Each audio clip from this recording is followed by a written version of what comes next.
Hello बच्चों, कैसे हैं आप। बच्चों, आज हम पढ़ेंगे क्लास 10th सामाजिक अध्ययन के अंतर्गत लोकतांत्रिक राजनीति विषय का पहला अध्याय सत्ता की साझेदारी। हम आपको बताएंगे बच्चों इस पाठ से संबंधित प्रश्नों के उत्तर। तो चलिए शुरू करते हैं। सबसे पहला प्रश्न है यहाँ पर आपका, आधुनिक लोकतांत्रिक व्यवस्थाओं में सत्ता की साझेदारी के अलग अलग तरीके क्या हैं।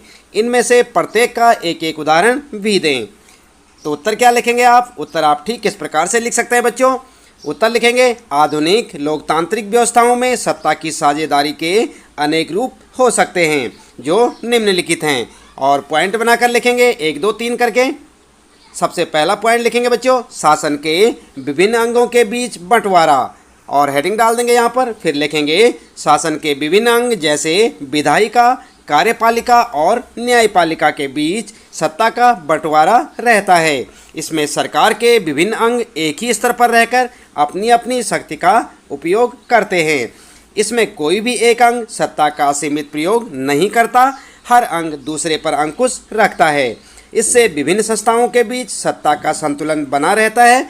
इसके सबसे अच्छे उदाहरण अमेरिका व भारत हैं। यहाँ विधायिका कानून बनाती है, कार्यपालिका कानून को लागू करती है तथा न्यायपालिका न्याय करती है। भारत में कार्यपालिका संसद के प्रति उत्तरदायी है।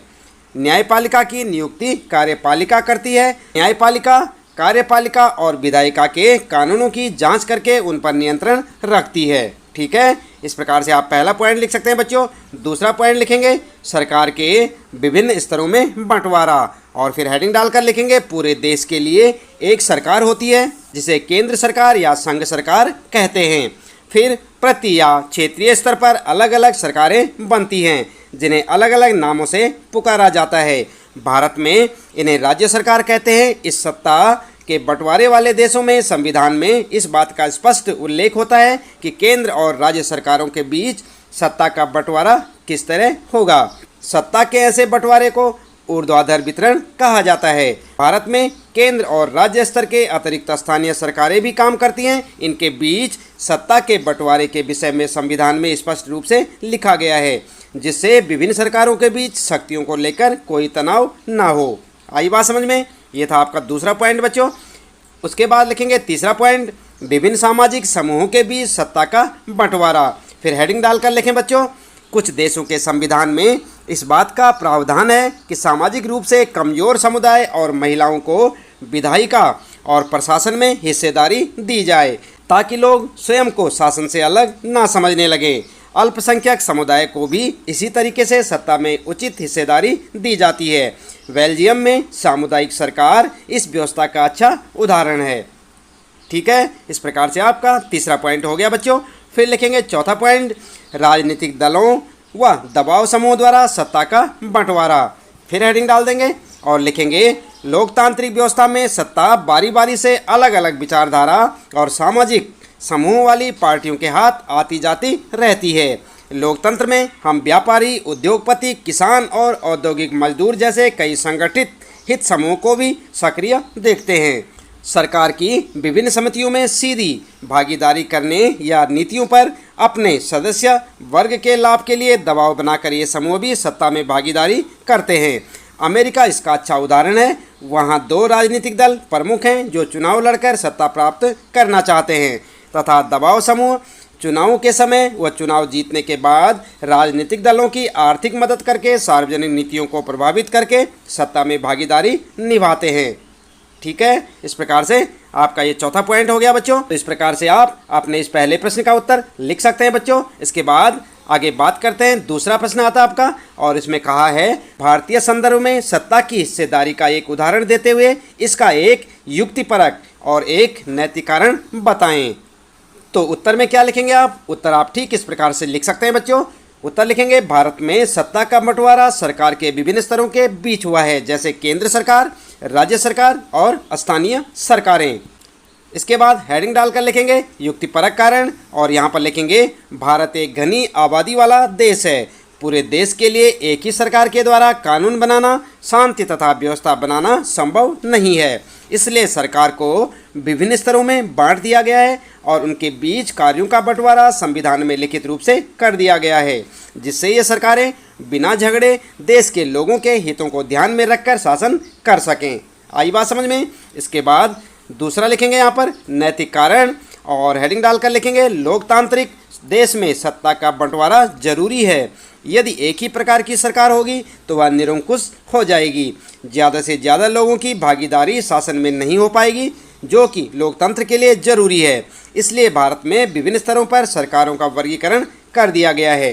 तो इस प्रकार से आप अपने दूसरे प्रश्न का उत्तर लिख सकते हैं बच्चों। इसके बाद बात करते हैं, फिर आता है आपका तीसरा प्रश्न और यहाँ पर पूछा है, इस अध्याय को पढ़ने के बाद 3 छात्रों ने अलग अलग निष्कर्ष निकाले। आप इनमें से किससे सहमत हैं और क्यों? अपना जवाब करीब 50 शब्दों में दें। कितने शब्दों में देना है? 50 शब्दों में, ठीक है। और यहाँ पर 3 छात्रों के नाम है। नंबर 1 है थम्मन। इसने कैसे विचार दिए? जिन समाजों में क्षेत्रीय, भाषाई और जातीय विचार पर विभाजन हो, सिर्फ वहीं सत्ता की साझेदारी जरूरी है। और इसके बाद देख लेते हैं मथाई के विचार। इन्होंने कहा, सत्ता की साझेदारी सिर्फ ऐसे देशों के लिए उपयुक्त है जहां क्षेत्रीय विभाजन मौजूद होते हैं। और तीसरे छात्र औसेफ ने कहा, हर समाज में सत्ता की साझेदारी की ज़रूरत होती है, भले ही वह छोटा हो या उसमें सामाजिक विभाजन ना हो। आपने तीनों छात्रों के विचार जान लिए बच्चों। उत्तर में आप किस प्रकार से लिखेंगे? उत्तर आप लिखेंगे, हम औसेफ के निष्कर्ष से सहमत हैं कि हर समाज में सत्ता की साझेदारी की ज़रूरत होती है, भले ही वह छोटा हो या उसमें सामाजिक विभाजन ना हो, क्योंकि सत्ता का बंटवारा लोकतांत्रिक व्यवस्थाओं के लिए ठीक है।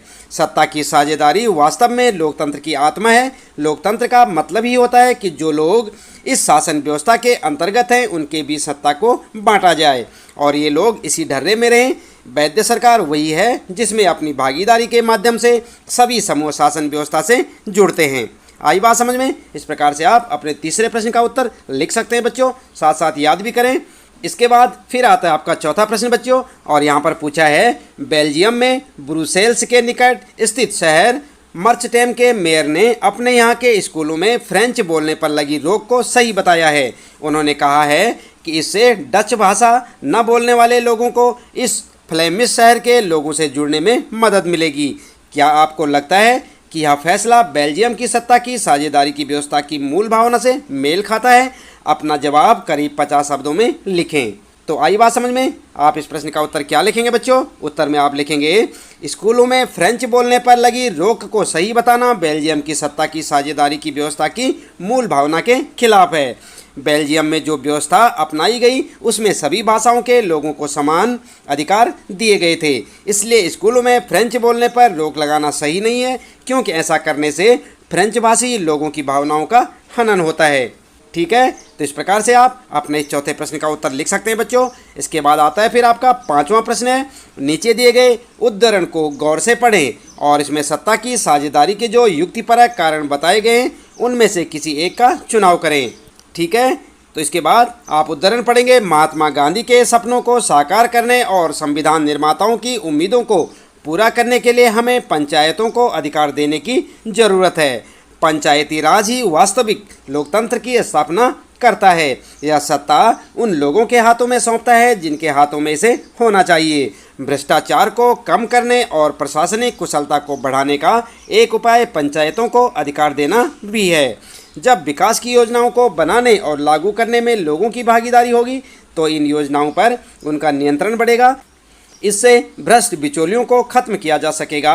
इस प्रकार पंचायती राज लोकतंत्र की नींव को मजबूत करेगा। तो पढ़ लिया आपने बच्चों पूरा प्रश्न और उसमें दिया हुआ उद्धरण। तो उत्तर आप किस प्रकार से लिखेंगे? उत्तर आप ठीक इस प्रकार से लिख सकते हैं बच्चों। इस उद्धरण में बताया गया है कि पंचायतों के स्तर पर सत्ता को बंटवारा जरूरी है, क्योंकि इससे भ्रष्टाचार कम होगा और प्रशासनिक कुशलता बढ़ेगी। पंचायतों के अधीन जब आम लोग स्वयं अपने लिए विकास की योजनाएं बनाएंगे और उन्हें लागू करेंगे तो भ्रष्ट बिचौलियों को समाप्त किया जा सकता है।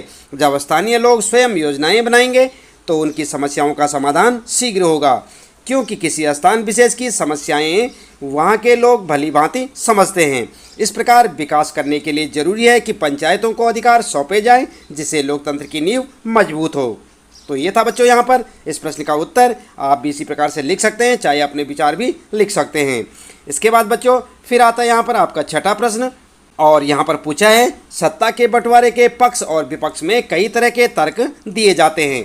इनमें से जो तर्क सत्ता के बंटवारे के पक्ष में हैं उनकी पहचान करें और नीचे दिए गए कोड से अपने उत्तर का चुनाव करें। तो यहाँ पर बच्चों सत्ता के बंटवारे के विषय में तर्क दिए गए हैं। आप देख सकते हैं यहाँ पर सत्ता की साझेदारी, और क है यहाँ पर विभिन्न समुदायों के बीच टकराव को कम करती है, और ख है पक्षपात का अंदेशा कम करती है, ग है निर्णय लेने की प्रक्रिया को अटका देती है, और घ है विविधताओं को अपने में समेट लेती है। फिर है उसके बाद अस्थिरता और आपसी फूट को बढ़ाती है। छ है सत्ता के लोगों की भागीदारी बढ़ाती है, और छ है देश की एकता को कमज़ोर करती है। आई बात समझ में? ये थे यहाँ पर पक्ष और विपक्ष में तर्क सत्ता की साझेदारी के विषय में। साथ ही साथ आप देख रहे हैं यहाँ पर बच्चों एक टेबल सी बनी हुई है, इसमें आप जो है अपने उत्तर को देखेंगे। तो किस प्रकार से लिखेंगे उत्तर आप लिख सकते हैं बच्चों। स वाला आपका करेक्ट है, क, ख, घ और च। आप देख रहे हैं यहाँ पर बच्चों स वाला कौन सा है, ये है क, ख, घ और च। यानी कि यहाँ पर जो है सत्ता के विषय में जो विचार रखे गए हैं इनमें से क वाला बिल्कुल सही है। क वाला कौन सा है, विभिन्न समुदायों के बीच टकराव को कम करती है, कौन, सत्ता की साझेदारी।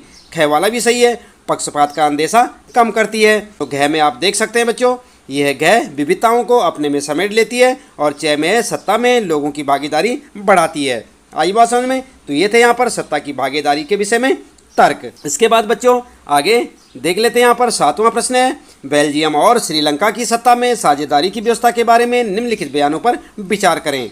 और यहाँ पर जो है आपके लिए यहाँ पर दिए हैं क है बेल्जियम में डच भाषी बहुसंख्यकों ने फ्रेंच भाषी अल्पसंख्यकों पर अपना प्रभुत्व जमाने का प्रयास किया।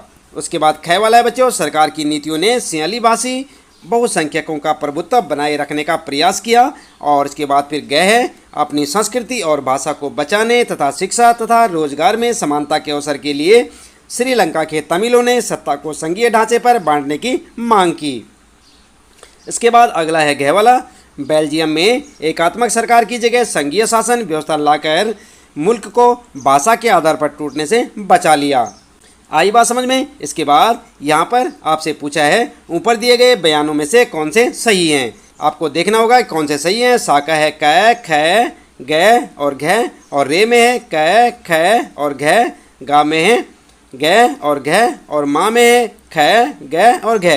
तो आपको देखना है कि कौन से सही हैं। उत्तर में आप लिख सकते हैं बच्चों ये वाला आपका बिल्कुल सही है, माँ वाला यानी ख, ग और घ। तो यहाँ पर आप पढ़ सकते हैं बच्चों से। ख ये है सरकार की नीतियों ने सियाली भाषी बहुसंख्यकों का प्रभुत्व बनाए रखने का प्रयास किया। और इसी प्रकार से घ है यहाँ पर बेल्जियम में एकात्मक सरकार की जगह संघीय शासन व्यवस्था लाकर मुल्क को भाषा के आधार पर टूटने से बचा लिया। ग है यहाँ पर अपनी संस्कृति और भाषा को बचाने तथा शिक्षा तथा रोजगार में समानता के अवसर के लिए श्रीलंका के तमिलों ने सत्ता को संघीय ढांचे पर बांटने की मांग की। तो ये आपके सही ऑप्शन है। आप इसे अपने उत्तर में लिख सकते हैं बच्चों। उत्तर में आप लिख सकते हैं माँ वाला बिल्कुल सही है, ख, ग और घ। आई बात समझ में? इसके बाद आता है फिर आपका आठवां प्रश्न बच्चों सूची फर्स्ट, यानी कि जो पहली सूची है सत्ता के बंटवारे के स्वरूप, और दूसरी सूची है सूची सेकेंड शासन के स्वरूप में मेल कराएं, और नीचे दिए गए कोड का उपयोग करते हुए सही जवाब दें। तो यहाँ पर आप देख सकते हैं बच्चों सूची बनी हुई है आपकी पाठ्य पुस्तक में, आपको देखने को मिलेगी ऐसी सूची। और ये सूची फर्स्ट और ये सूची सेकेंड, इनमें आपस में मेल कराना है। किस प्रकार से कराएंगे चलिए यहाँ पर देख लेते हैं बच्चों। सबसे पहले आप इसके बाद एक और दूसरी टेबल देखेंगे बच्चों इस प्रकार से जो बनी हुई है सा, रे, गा, मा, और यहाँ पर जो है इस प्रकार से लिखा हुआ है। सा के साथ लिखा है घ, क, ख और ग। इसी प्रकार रे में ख, ग, घ और क, और गा में ख, घ, क, ग, और माँ में है फिर बच्चों ग, घ, क और ख। तो आप अपने उत्तर के लिए बच्चों ठीक इस प्रकार से सही ऑप्शन चुन सकते हैं। यहाँ पर आपका उत्तर गा वाला आप लिखेंगे, एक के साथ ख मिलाएंगे, दो के साथ घ, तीन के साथ क और चार के साथ ग, और इस प्रकार से आपका ये उत्तर हो जाएगा। आप इसे अच्छे से ध्यानपूर्वक देखें बच्चों, पहले पढ़ लें उसके बाद जो आप इसका मिलान करें। इसके बाद बच्चों फिर आता आपका नौवां प्रश्न सत्ता की साझेदारी के बारे में निम्नलिखित दो बयानों पर गौर करें और नीचे दिए गए कोड के आधार पर जवाब दें। तो यहाँ पर जो है सत्ता की साझेदारी के विषय में कुछ बयान दिए गए हैं। है सत्ता की साझेदारी लोकतंत्र के लिए लाभकारी है, और वह है इससे सामाजिक समूह में टकराव का अंदेशा घटता है। इन बयानों में से कौन सा सही है और कौन सा गलत। तो आप उत्तर में क्या लिखेंगे, आप जो है यहाँ पर देख सकते हैं बच्चों, एक टेबल आपको देखने को मिलेगी आपकी पाठ्य पुस्तक में। क है अ सही है लेकिन ब गलत है, और ख में लिखा है अ और ब दोनों सही हैं। ग में है अ और ब दोनों गलत हैं, और घ में है अ गलत है लेकिन ब सही है। तो आप उत्तर में क्या लिखेंगे, आप उत्तर में ख वाले ऑप्शन को चुन सकते हैं बच्चों, अ और ब दोनों सही हैं। ठीक है, तो इस प्रकार से आप अपना उत्तर लिख सकते हैं बच्चों। इसके साथ ही इस पाठ से संबंधित प्रश्नों के उत्तर यहाँ पर समाप्त होते हैं। उम्मीद है कि आपको अच्छे से समझ आए होंगे। इसी प्रकार लगातार कक्षा 10 सामाजिक अध्ययन के अंतर्गत लोकतांत्रिक राजनीति के सभी प्रश्नों उत्तर जानने के लिए आप लगातार जुड़े रहे हमारे साथ। यदि चैनल में पहली बार आए हैं तो चैनल को सब्सक्राइब अवश्य कर दें, बेल आइकन भी दबा दें बच्चों, ताकि आपको आने वाली प्रत्येक पाठ की वीडियो की नोटिफिकेशन मिलती रहे। और लगातार इसी प्रकार देखते रहे अपने सभी पाठों के प्रश्नोत्तर। हमारे साथ मिलते हैं फिर अगली वीडियो में नए पाठ के कुछ नए प्रश्नोत्तरों के साथ।